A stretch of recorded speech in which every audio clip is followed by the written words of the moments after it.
¿Qué tal? Muy buenas noches. Nos da muchísimo gusto que nos acompañen, pero me da muchísimo gusto ver a Guadalupe Correa y a Estefanía Veloz compartiendo esta mesa de análisis que esperemos sea de utilidad para la gente y sobre todo que nutra de alguna forma el conocimiento desde diferentes perspectivas sobre temas que consideramos importantes para todos ustedes.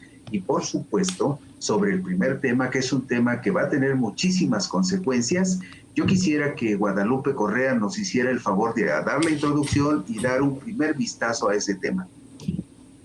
Muchas gracias, Pedro. Sí, vamos a hablar el día de hoy de lo que sucede, de lo que sucedió, de lo que ya sucedió en el Senado y fue la aprobación de la propuesta en el Senado de la Guardia Nacional como parte de la Secretaría de la Defensa Nacional, que en realidad algunos no quieren llamarle militarización, pero es pues la militarización de la seguridad pública en México, con el aval de senadores del Partido Revolucionario Institucional, senadores de otros partidos que no eran la coalición gobernante, y bueno, el avance hacia lo que quería el gobierno de la Cuarta Transformación, la militarización del país con consecuencias muy graves que ya hemos platicado, pero en este caso podríamos empezar a hablar de lo que esto significa en la cuestión política, lo que pudo hacer Morena, lo que ha podido hacer, tanto en el avance electoral en diferentes estados de la República, tomando pues personajes que ya habían estado en la política, representando al PRI, representando al PAN, representando al PRD, y avanzando, ganando espacios, y en este momento se desquebraja la coalición Va por México, la alianza opositora que se formó obviamente con el respaldo de un empresario, de empresarios, pero un empresario muy visible, Claudio X González, hijo, que bueno, tenían como idea, ¿no? Todos juntos contra Morena. En este caso, pues Morena pudo, por una operación política muy interesante, no digo que sea positiva, pero sí a nivel político fue un gran éxito, el cual se logró con el liderazgo, morenista del señor Monreal, y bueno, también con el voto de personajes que estuvieron señalados como pues parte de una clase política corrupta con varios señalamientos, y bueno, que finalmente se plegaron a las decisiones y al proyecto de la Cuarta Transformación, desintegrándose la coalición Va por México y de alguna forma dejando solo al partido Acción Nacional. Esto es muy complicado, ¿no? Y demuestra el pragmatismo del partido en el poder, del gobierno, de la Cuarta Transformación, de conseguir lo que quiere de la forma en que sea, no importando hacer alianzas con personajes que ya habían señalado como corruptos, y mostrando que no solamente no somos iguales, no son iguales, pero sí son muy parecidos y que operan cuando se debe con aquellas figuras que han dañado mucho al país, y en una acción muy complicada que avanza no solamente en el tema de la seguridad pública, el papel de las Fuerzas Armadas, que es necesario en este momento, debido a la situación tan complicada que hay en el país, los asesinatos políticos, los asesinatos, las tragedias en diferentes lugares del país, que bueno, podemos hablar de eso después, y bueno, el control, la capacidad de control territorial de varios grupos del crimen organizado. Pienso, por ejemplo, en el caso de Tamaulipas, y la necesidad de mantener a la Guardia Nacional, de mantener a las Fuerzas Armadas resguardando territorios clave, pero bueno, esto hasta el 2028 y sin ningún programa, ningún plan, simplemente mantener el mismo esquema. No se habla de ninguna estrategia, se habla simplemente de pasar la Guardia Nacional a la Secretaría de la Defensa Nacional. no con una estrategia específica de cómo avanzar mejores resultados en cuestión de seguridad. Es una cuestión muy limitada, sino simplemente una cuestión administrativa, programática, que bueno, que esto se añade a otro tipo a la incorporación de las Fuerzas Armadas en muchas otras acciones, inclusive la construcción de un aeropuerto, de una línea aérea, y que bueno, sí podría tener consecuencias muy importantes, monopolizando todos estos procesos en una institución que en estos momentos también, por el otro lado, ha recibido mucho golpeteo por parte de los grupos opositores, por parte de los agentes externos que siempre han querido desestabilizar al país, y esto representa grandes riesgos a nivel nacional y no solamente en este sexenio, sino en los sexenios que vienen, ¿no? Hay riesgos muy importantes que ustedes pueden hablar, y bueno, creo que vamos a seguir hablando de esto. Van a seguir habiendo filtraciones que van a seguir debilitando a la que es ahora la fuerza más importante del país, que como hemos dicho es una institución belicista, es una institución que se dedica a la guerra y que bueno, está presentado como un grupo para formar la paz, ¿no? Es un oxímoron de una institución dedicada a la guerra que supuestamente llega a formar la paz mediante una operación de ganar las mentes y los corazones en un sentido como lo plantean los estadounidenses, ¿no? Pero finalmente es un contraproducente. Guadalupe Correa, esperemos ahora a ver qué es lo que opina Estefanía Veloz sobre este mismo punto. Bueno, primero es un gusto, como siempre, acompañarles en este jueves. Y yo quisiera profundizar en lo que vimos ayer. Primero, creo que ayer fue un día muy triste para el ejercicio parlamentario, no solamente por las descalificaciones que vimos por parte de la senadora Lili Telles, sino porque se estaba discutiendo algo realmente serio, incluyendo lo que es el final de la coalición que existía por parte de Va por México entre el PAN y el PRI, y una reconfiguración nueva de estos liderazgos dentro de los mismos partidos.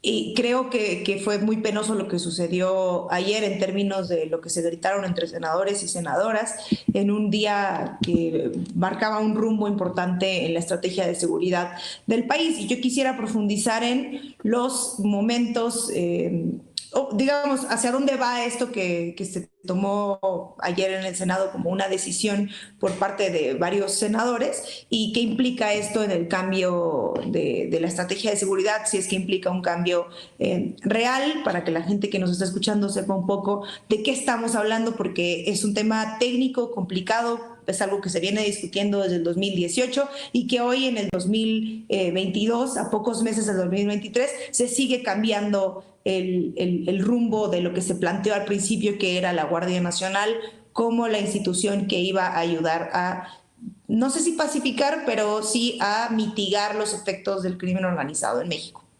Finalmente, hoy la Cámara de Diputados ya recibió la minuta que proviene del Senado y que fue aprobada el día de ayer. Era con lo que decía Guadalupe hace un dato, extiende el uso de las Fuerzas Armadas hasta el 2028, simplemente porque se supone que mientras la Guardia Nacional pueda implementar sus capacidades, su capacidad territorial o su estructura, entre que sucede eso, pues ya se puede usar mientras el uso de la Fuerza Armada, por lo que se votó en el 2018, que era hasta el 2024. Como estamos hasta a 2 años del 2024, se decidió reformar el quinto transitorio, que ya se había votado en el 2019 cuando fue la creación de la Guardia Nacional, para que no fuera el plazo hasta el 2024 el uso de las Fuerzas Armadas, sino hasta el 2028, porque la Guardia Nacional efectivamente no había podido estructurarse bien para que pudiera funcionar de manera adecuada, y entonces ya las Fuerzas Armadas pudieran irse a los cuarteles de esa manera como se ha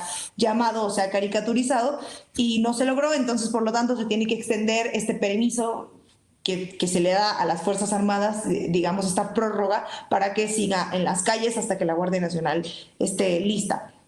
Se supone que al principio, cuando se quiso modificar el quinto transitorio, Morena no contaba con la fuerza política para hacerlo. Se sabía que un sector del PRI iba a votar, pero no lo que resultó de esta votación, que fue votos del PRD, votos del PRI, obviamente del Verde, obviamente del PT, y algunas personas del PRI que decidieron no apoyar esto, lo que creo que deja muy claro que ya hay varios liderazgos dentro del PRI que no están dispuestos a jalar con la inercia de la 4T, y otros que deciden seguir en esta línea del PAN, que probablemente termine en una muerte muy lenta para el PAN de cara a las elecciones que vienen en el próximo año y en la del 2024. Ahora, ¿qué fue lo que hizo que se votara la modificación al quinto transitorio?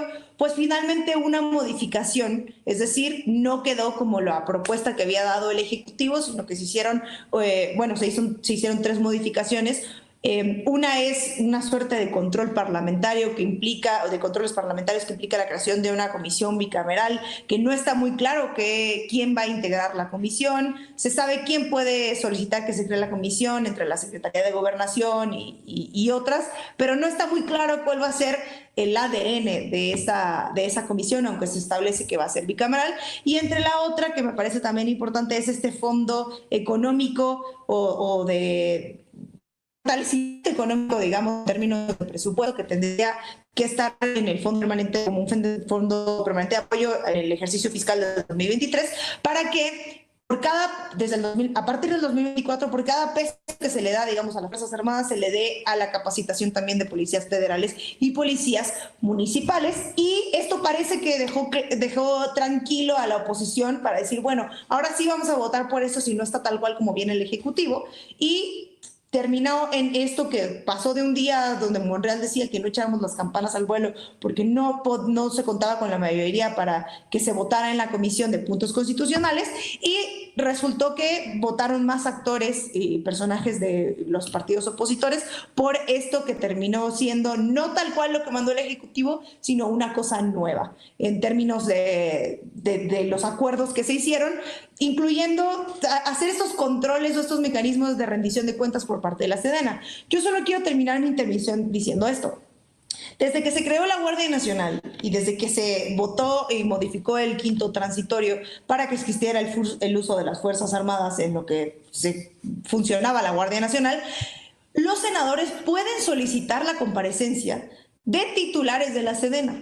No lo han hecho desde el 2018. Entonces, otro control como este que está ahora en la modificación al quinto transitorio parece algo letra muerta, porque si bien ya eran cosas que se habían establecido desde que se votó en el 2018, pues hoy siguen sin hacer estos supuestos controles de rendición de cuentas para verificar si funciona o no el uso de las Fuerzas Armadas en tareas de seguridad.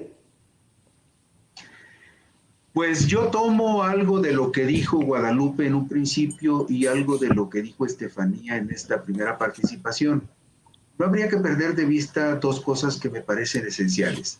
En esa Cámara de Diputados y en esa Cámara de Senadores está lo que los ciudadanos decidieron que estuviera representado tanto en las elecciones del 2018, cuando se eligieron a los actuales senadores, como en la elección intermedia del 21, cuando se eligió a los diputados. El segundo asunto es que con esos diputados y con esos senadores es con los que se tiene que dialogar, con los que se tiene que negociar para conseguir llevar adelante algunas iniciativas. Otro aspecto que vale la pena considerar es el siguiente. Se ha hablado mucho de que hubo presiones, de que hubo alguna operación política para tratar de someter particularmente a los senadores del PRI y a los senadores del PRD para que votaran en favor de esta reforma constitucional, pero hasta el momento no ha habido una denuncia concreta y específica de alguien que salga a decir: a mí me apretaron de esta manera o me presionaron de esta forma. Me regreso un paso. En la política y particularmente en la política parlamentaria, la negociación es fundamental. En este caso, habría que considerar algo que me parece importante. Después de que la coalición opositora Va por México había dicho que establecía una veda de reformas constitucionales para no respaldar ninguna iniciativa de Morena, resulta que se ponen a negociar los senadores del PRI junto con los senadores del PRD y los de Morena, el PT y el Verde, y finalmente logran hacerle algunos cambios al dictamen que originalmente había sido aprobado en la Cámara de Diputados y que fue enviado para su revisión a la Cámara de Senadores. Lo que yo rescataría en este caso son dos cuestiones fundamentales. El acuerdo de los senadores, y en este caso estamos hablando de 9 senadores del PRI, Manuel Añorbe, Nubia Mayorga, Jorge Carlos Ramírez, Mario Zamora, Silvana Beltrones, Erubiel Ávila, Carlos Aceves, Ángel García y Verónica Martínez, junto con los periodistas Miguel Ángel Mancera y Antonio García Conejo, regresaron al punto inicial de lo que es la esencia de un parlamento. Regresaron a negociar cuestiones que son importantes para la gente y que se presume que con esas ponderaciones que se hicieron, esta reforma tendría mayor sentido y estaría mejor encauzada. Pero no podemos perder de vista una cosa, que todavía faltan 2 años para que termine el periodo de los actuales senadores. Muchos de ellos se podrían reelegir, pero por lo pronto les quedan 2 años, y lo mismo le queda a los actuales diputados. Entonces, si hablamos de que la política es esencialmente la negociación para llegar a acuerdos, y acuerdos que puedan redundar en algún beneficio para la población, creo que puede considerarse que esto sería un paso que no estaba contemplando hace una semana o 2 semanas. Y la segunda consecuencia que yo observo es que este movimiento de 13 senadores del PRI para respaldar la iniciativa que originalmente fue del PRI y que se modificó en el Senado, significa inevitablemente la ruptura de ese bloque opositor que se llamaba de contención en contra de las iniciativas de Morena, y lo mismo pasa con los senadores del PRD. Pero esto también inevitablemente se va a tener que reflejar en las decisiones que los partidos tomen el próximo año, porque el próximo año tendrán que ponerse de acuerdo si van coaligados en el Estado de México, donde en este Moreno, de acuerdo con todas las mediciones, Morena tiene una ligera ventaja de 4 o 5 puntos, o si van juntos también en la elección de gobernador de Coahuila el próximo año, donde en este momento la coalición opositora con PAN, PRI y PRD tendría también una ventaja ligera, más o menos equiparable a la del Estado de México. Entonces, el asunto que veo yo es que esta votación donde el PRI rompe esa coalición opositora en el Congreso y donde el PRD también la rompe, podrá tener consecuencias muy importantes tanto en el Estado de México como en Coahuila, donde quizá podríamos ver que PRI y PAN pudieran ir de manera independiente con sus propios candidatos. Me regreso tantito para pedirle a Guadalupe Correa algo que me parece importante. Ella comentó en su primera intervención la situación particular del estado de Tamaulipas, donde acaba de tomar posesión García Cabeza de Vaca. Creo que te has quedado con la tentación de profundizar en ese tema, Guadalupe, porque lo has estudiado con mucho cuidado, con mucha atención, y creo que sería muy rico, muy enriquecedor para la audiencia que le explicaras cuáles son tus dudas y suspicacias en ese caso particular. Claro, y bueno, el tema es Américo Villarreal, Anaya, llega a la gubernatura del estado de Tamaulipas y con un nuevo plan de seguridad. Obviamente, en un inicio se planteaba otro secretario de Seguridad Pública del estado y finalmente las Fuerzas Armadas van a tomar el mando en el tema de la seguridad.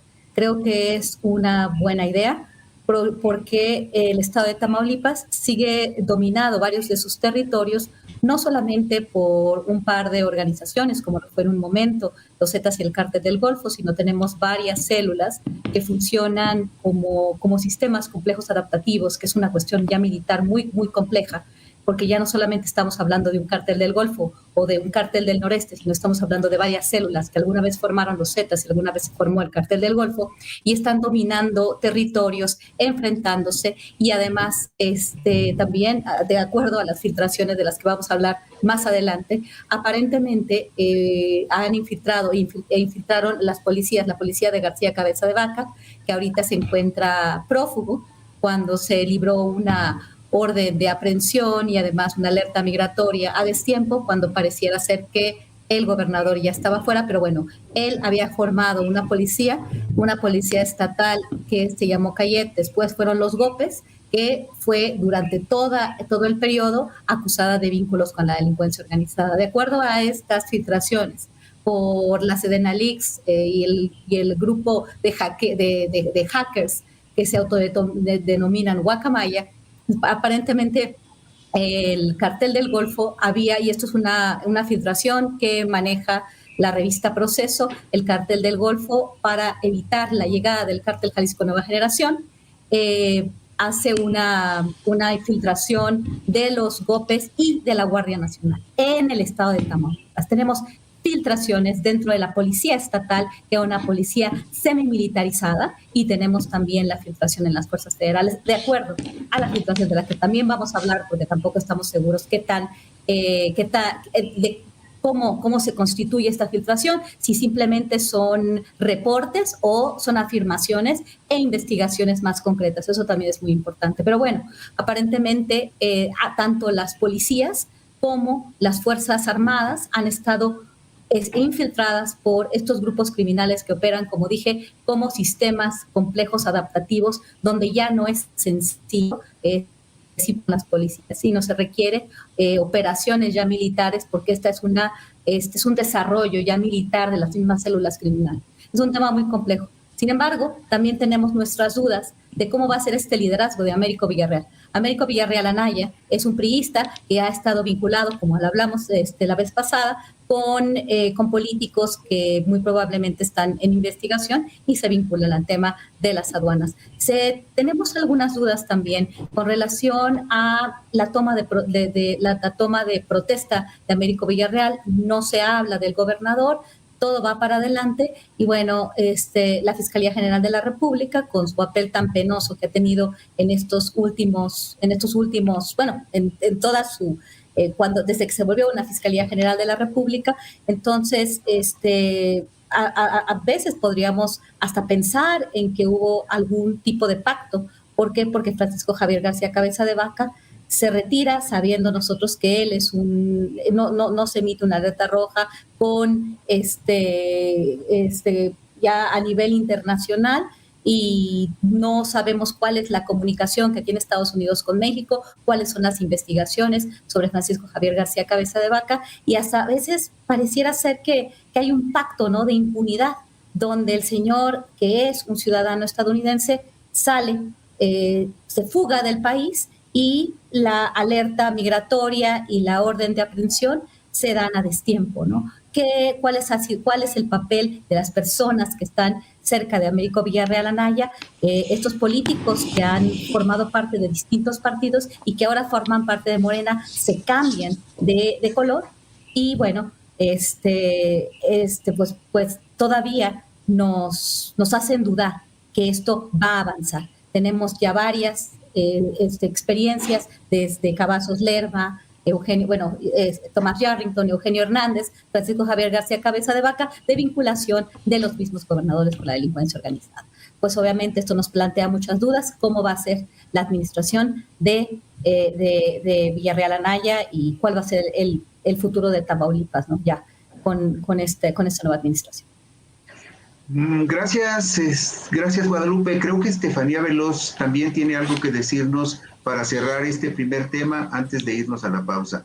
Adelante, Estefanía, por favor. Sí, era en relación a lo que habías dicho, querido Pedro, hace un momento, y principalmente porque mencionabas este papel parlamentario de tratar de llegar a acuerdos políticos que pensamos que no iba a llegar a partir de esta segunda parte del sexenio, porque parecía que iba a estar paralizada la actividad legislativa porque iban a ir en contra de todo lo que se propusiera desde el Ejecutivo. Sin embargo, creo que no podemos dejar fuera qué es lo que va a suceder con Alito y cómo parece haberse calmado todo en torno a Alito a partir de lo que se votó en la comisión, y que creo que parte de la operación política que se hizo por el PRI viene de él, y parte de los votos que fueron los utilizados en la comisión para extender el uso de las Fuerzas Armadas hasta el 2028 viene de lo que haya movido o lo que haya tejido Alito dentro, y eso es de alguna manera innegable.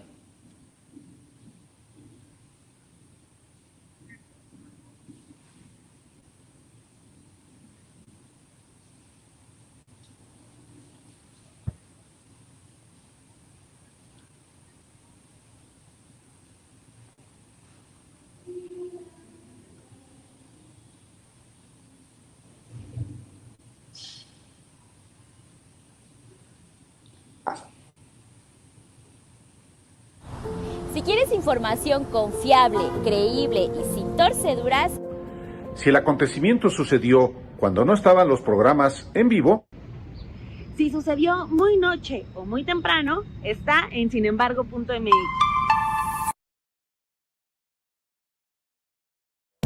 El poder, La democracia, los partidos, los medios y los periodistas. la transición política, aquellos y estos, La izquierda y la derecha. ustedes, nosotras, nosotros y todes. puntos y comas. Segunda temporada.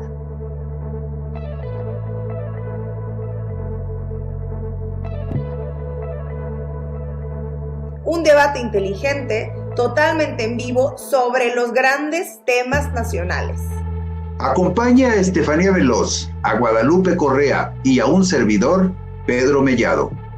Todos los jueves a las 8 p.m. Exactamente al terminar Los Periodistas. Puntos y comas. Los jueves a las 8 de la noche. Por el canal de YouTube de Sin embargo al aire.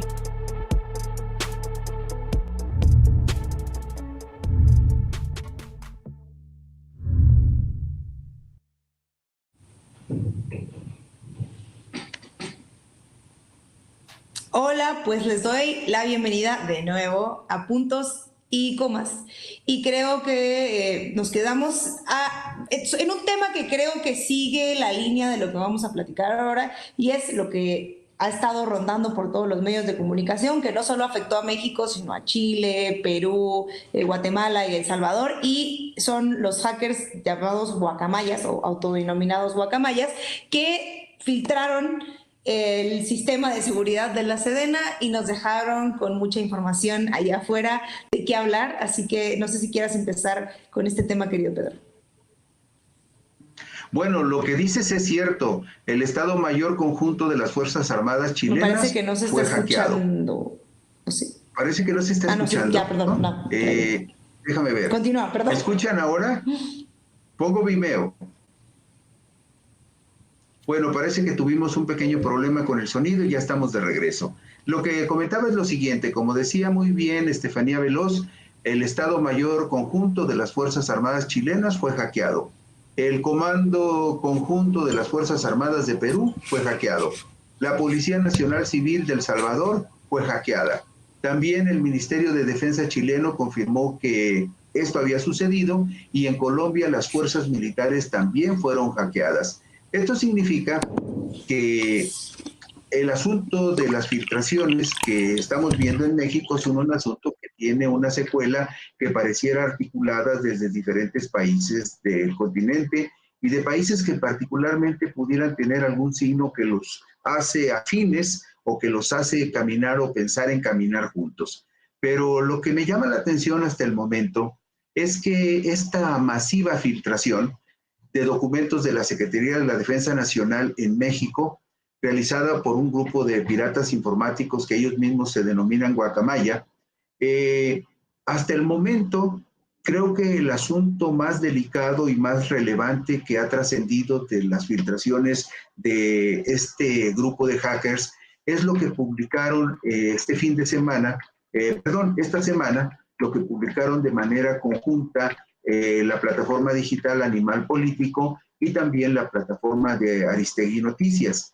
Lo que tiene que ver con los señalamientos que se le hacen al gobernador de Tabasco, ahora secretario de Gobernación, Adán Augusto López Hernández, de que nombró como titulares de seguridad en el estado de Tabasco a funcionarios que, según reportes de inteligencia de la Secretaría de la Defensa, estaban presuntamente vinculados con el cártel Jalisco Nueva Generación.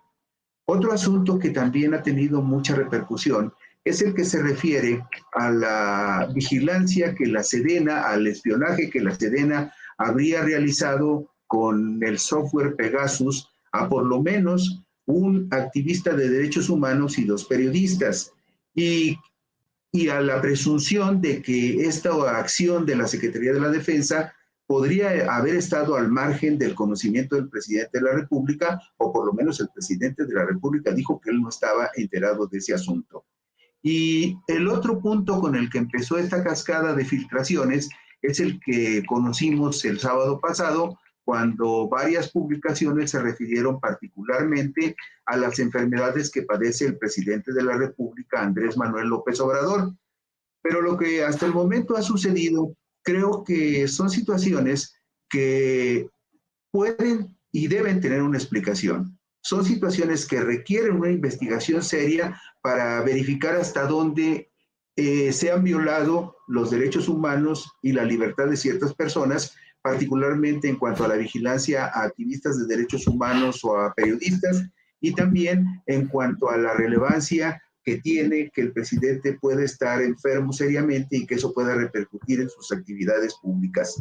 Y por supuesto que en su momento el secretario de Gobernación y el Ejército mismo debieran dar una explicación sobre los señalamientos que se hacen con respecto al nombramiento de colaboradores del actual secretario en su temporalidad como gobernador de Tabasco, cuando se presume que nombró personas que tenían vínculos cuestionables con la delincuencia organizada. Creo que hasta el momento todos esos asuntos pueden tener una explicación y todos esos asuntos requieren una investigación que el Estado estaría obligado a llevar a cabo.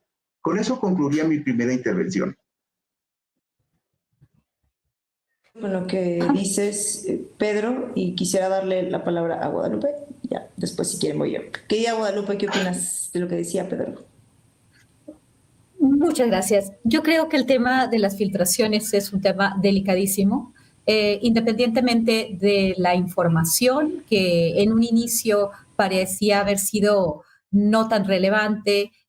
Bueno, obviamente el primer comunicador, Carlos Loret de Mola, a través de la plataforma Latinus, queriendo hacer este espectáculo que la oposición política, a través de sus comunicadores, que en algún momento pues tuvieron una gran relevancia, gran financiamiento, pues ahora se dedican al golpeteo muy corriente y muy poco consistente. Y bueno, parecía ser que estas filtraciones no eran tan relevantes, pero el número de correos, de documentos, son demasiados. Vamos a seguir conociendo más documentos. Sin embargo, me parece interesante que estas filtraciones, aparentemente de acuerdo a lo que dice una cuenta, la cuenta de Twitter de los Guacamaya Leaks, de este grupo Guacamaya, que de acuerdo a lo que también se ha informado, como se ha analizado, que los hackers no tienen cuenta en redes sociales. Sin embargo, es importante ver aquí cuál es la cuestión política, por qué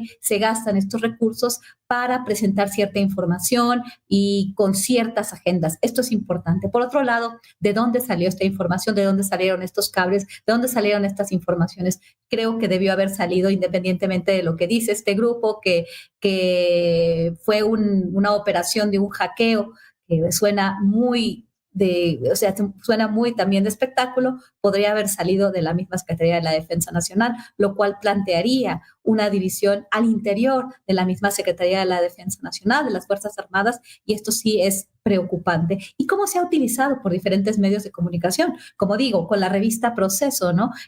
¿Cuál ha sido la intención? El daño al ejército. Independientemente de que algunos nos posicionemos en contra o algunos a favor de esta extensión de las capacidades de las Fuerzas Armadas en seguridad pública y en muchas otras áreas de la vida nacional, independientemente de eso, parece haber una agenda representada por no solamente estos hackers, sino también algunas organizaciones de derechos humanos o grupos opositores, por supuesto, pero cómo algunos de estos hackeos, por ejemplo, el caso concreto del tema Tamaulipas, cómo lo manejó la revista Proceso, que infiltra el narcotráfico en la Guardia Nacional, o sea, de acuerdo al hackeo, y vamos a seguir viendo, vamos a seguir teniendo información, por ejemplo, el tema de Adán Augusto, como lo mencionó Pedro, pues vinculando al secretario de Gobernación, aparentemente a la delincuencia organizada. Todo esto pareciera ser una operación para desprestigiar al gobierno de la Cuarta Transformación y para, obviamente, el tema de las Fuerzas Armadas, seguir debilitando la imagen de las Fuerzas Armadas para dar la impresión de que este proyecto que monopoliza en las Fuerzas Armadas lo que viene de la Cuarta Transformación, pues es una cuestión fallida. También, por el otro lado, por eso no se puede simplemente analizar con blanco y negro y estos son buenos, estos son malos, estas filtraciones, ¿de dónde vienen? ¿Por qué vienen así? Otra cosa que fue interesante, cómo se presenta esta cuenta que aparentemente es falsa, pero que tiene todo si uno sigue estos mensajes de esta cuenta de Twitter de Guacamaya, se puede dar cuenta que también tiene una agenda, ¿no? Se presenta como un grupo, como grupos en contra del extractivismo, de corte feminista, de corte woke, como le dice, que está también muy relacionados, si lo entendemos muy bien, si entendemos cómo opera el militarismo, también a cuestiones militares, que como se fue avanzando la CIA, ¿no? Este tema de la identidad de género, del ambientalismo y la cuestión del en contra del extractivismo también tiene una agenda que parecería ser también apoyada por actores externos, pero no lo sabemos muy bien. Entonces, bueno, vamos a seguir escuchando, vamos a seguir teniendo filtraciones y diferentes medios utilizando estas filtraciones seguramente para estar en contra del gobierno de la Cuarta Transformación. Sí, coincido con lo que se dijo hace un momento. A ver, yo veo esta filtración en tres partes importantes antes de entrar a mi teoría de la conspiración, porque en medio de lo que se estaba discutiendo en el Senado sobre las Fuerzas Armadas y en medio de la visita de los familiares de Julian Assange, quien fue alguien que hizo algo similar a lo que estamos discutiendo ahorita, pero con el sistema de seguridad de Estados Unidos, pues resulta salir esta información que me parece relevante tratar de analizar por dónde viene y qué es lo que quiere lograr, porque nada de esto es casualidad, evidentemente. Yo lo dividiría en tres partes. Uno, lo que tiene que ver con el seguimiento o la vigilancia de grupos políticos o personas con poder político, otra con activistas y movimientos sociales y otra con temas que tienen que ver meramente con seguridad nacional. Primero sale todo este esquema de vigilancia y las filtraciones como algo más o menos banal, porque lo anuncia Loret de Mola y a su modo TV y Notas, como suele hacer las cosas, habla sobre la salud del presidente y entonces termina siendo algo un poco más morboso que de carácter de seguridad o que tuviera información fidedigna o fuerte, que tuviera alguna implicación importante en la vida pública de México. Y bueno, aunque aparentemente la salud del presidente, digamos, es importante, pero no parecía ser la filtración del año. Y así lo vimos en redes sociales y por parte de algunos voceros de la 4T, y el mismo presidente lo dijo, sí, tengo todo esto, menos el abuso de sustancias alcohólicas, como lo decía en su canción. Conforme ha pasado el tiempo, han ido saliendo más datos sobre los 6 terabytes de información que pudieron sacarle al ejército, bueno, a la Sedena, aunque el mismo grupo Guacamaya dice que ya se había infiltrado o ya se había logrado penetrar el sistema de seguridad 5 veces antes. ¿Qué pasó en esas 5 veces? No sabemos quiénes lo hicieron esas 5 veces anteriores, tampoco lo dijeron el grupo de Guacamaya, pero sí, de ahí salió que ya se había dicho que estaba muy endeble el sistema de seguridad y los datos del ejército no estaban bien protegidos hasta que lograron filtrar esta información.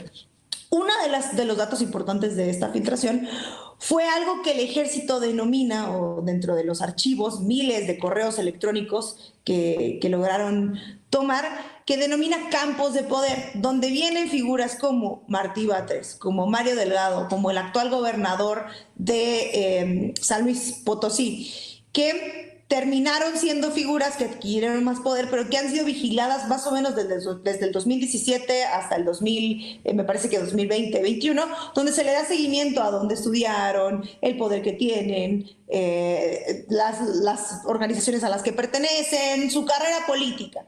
Y eso junto con otras personas que forman parte de este entramado de poder político, entre legislativo y con poder para gestionar temas políticos. Luego el de los movimientos sociales, y ahí entra el movimiento feminista. Parte de lo que se logró recuperar a partir de la filtración, porque hay que decir que no es como que tú pusieron la información en las redes sociales, sino que algunos medios de comunicación tuvieron acceso a esta información, fue la persecución o la vigilancia minuciosa a las actividades de ciertos liderazgos feministas y de organizaciones. La organización 8M, Pan y Rosas, Las Brujas del Mar, otras mujeres, incluyendo aquellas que se llaman Ocupa, o que se autodenominaron Ocupa, porque tomaron la comisión de la CNDH, que tienen tomada o la tuvieron tomada durante 2 años más o menos, cuya dirigencia está hoy en la cárcel por narcomenudeo, porque vendían marihuana adentro. Parece que fue parte de del delito que se les adjudica, y muchos de esos liderazgos fueron perseguidos por el ejército, por lo menos vigilados, para no decir perseguidos, que creo que es alarmante porque durante mucho tiempo se decía que taparse la cara en las marchas feministas no era una buena idea porque era ocultarse o era ser parte del Black Bloc o era ser anarquista o tal. Sin embargo, lo que demuestra esto es que vale mucho la pena taparse la cara porque pues, es una manera de no ser un blanco fácil de estos grupos que vigilan, que en este caso vienen desde el ejército. Y la tercera, que yo diría, es algo que publica el Universal, que tiene que ver con... sí, creo que es seguridad nacional, y es el Comité de Administración del AIFA, donde dice grupos con posibilidad de perpetuar un acto de interferencia ilícita. Es absurdo porque hay unos nombres aquí. Yo no digo que no, digo, yo finalmente no sé de seguridad nacional ni nada, ni estoy en el grupo administrativo de un aeropuerto, pero da a entender, no solamente esto que les voy a decir ahorita, sino algo que se dijo también en los correos, que el ejército le llama a los grupos feministas y otros que se organizan para hacer manifestaciones, grupos subversivos, como si estuviéramos en la Guerra Fría, como si estuviéramos en el 68 y no en el 2022. Entonces, en esto, y que decía grupos con posibilidad de perpetrar un acto de interferencia ilícita, está el Frente Popular para la Liberación de Palestina, Comando General, el Estado Islámico, el Cártel de la varios, que no quiero ahondar más por ser, pues están ahí en internet, pero sí me parece curioso que es una mirada con lupa al lenguaje que se utiliza dentro del ejército y cuáles son sus prioridades y sus grupos a seguir. Ahora, nada más para terminar, la verdad es que se me cortó el audio donde me están diciendo si ya se me acabó el tiempo, pero para terminar quiero más o menos pensar en cuál es uno de los objetivos. Desde luego, desprestigiar a las Fuerzas Armadas ahora que se estaba discutiendo esto en el Senado, evidenciar que hay, como decía Guadalupe, una ruptura dentro de los grupos de poder del ejército, y tercera, orillar a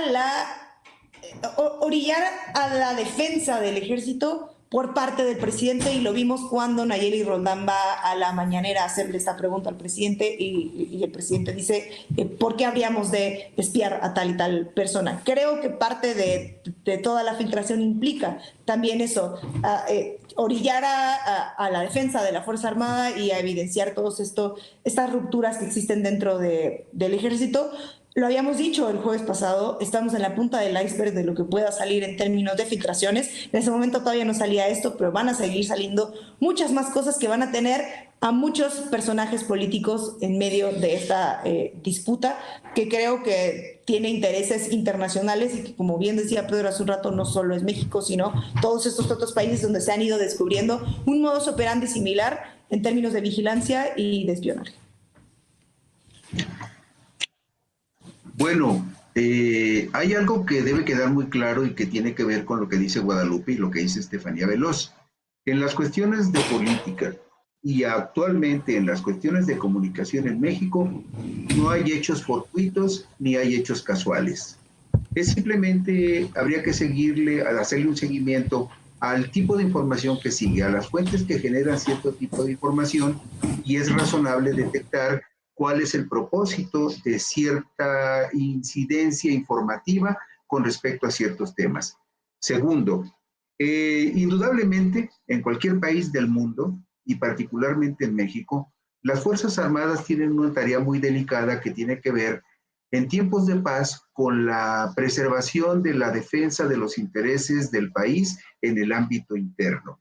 Y por razón natural, las Fuerzas Armadas deben de tener áreas de inteligencia que se dedican a observar la realidad del país para prevenir que pudieran surgir complicaciones o situaciones que fueran riesgosas para la población.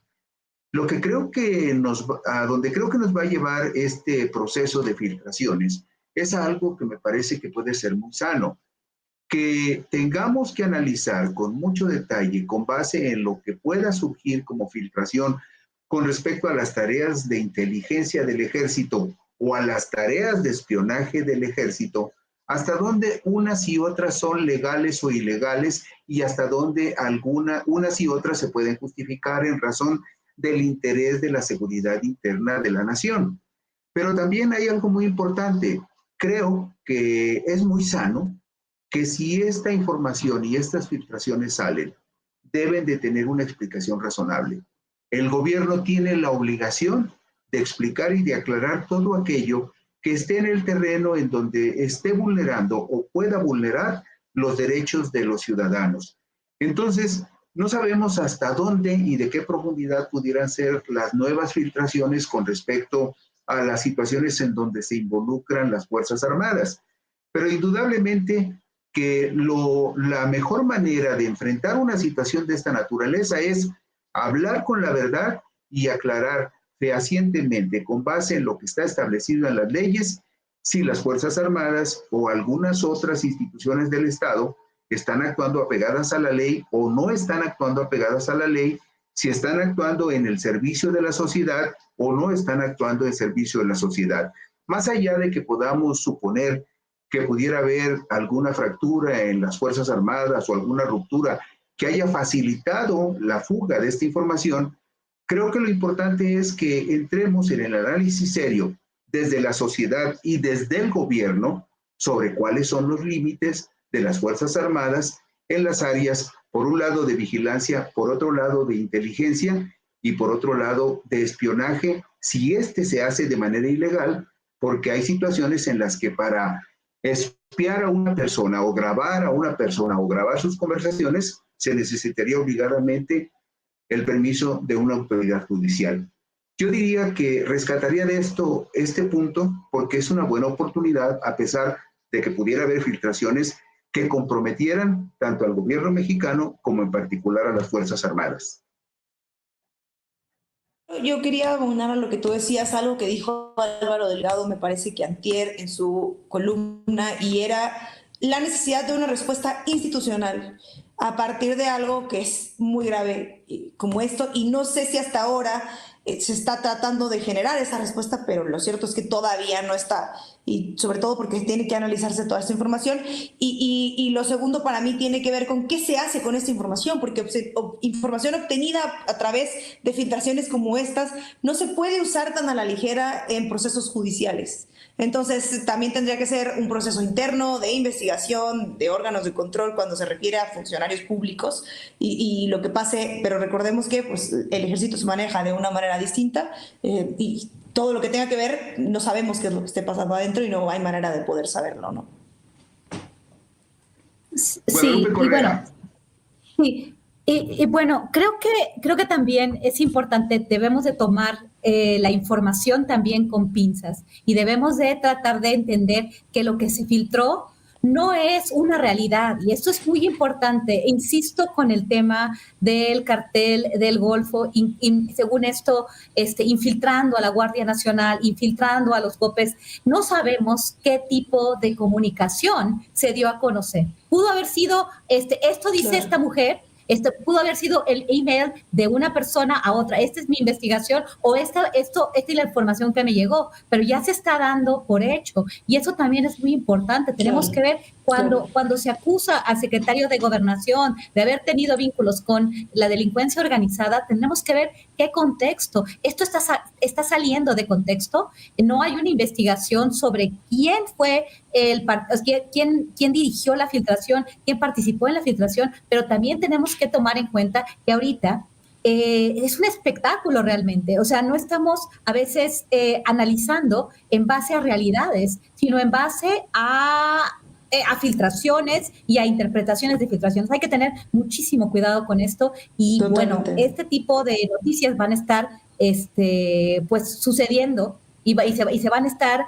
analizando en diferentes medios, ¿no? También hay que analizar quiénes las están analizando, quiénes las están sacando, cómo se están comunicando y quiénes han tenido ese acceso, ¿no? La plataforma Latinos, la revista Proceso, bueno, todas estas plataformas que supuestamente están vinculadas a ONGs, que también han tenido, bueno, Artículo 19 ha estado muy vinculado a esto, y bueno, tienen financiamiento también de actores externos, de USAID, del Departamento de Estado de los Estados Unidos, de la National Endowment for Democracy, de gobiernos también extranjeros, que siempre han tenido la intención de desestabilizar o de ver una desestabilización. ¿Para qué? Pues para entrar, para instrumentalizar agendas de derechos humanos en contra del ejército. Esto es muy, muy complejo. Yo creo que estamos en un punto de inflexión, porque esta filtración también cae en un momento muy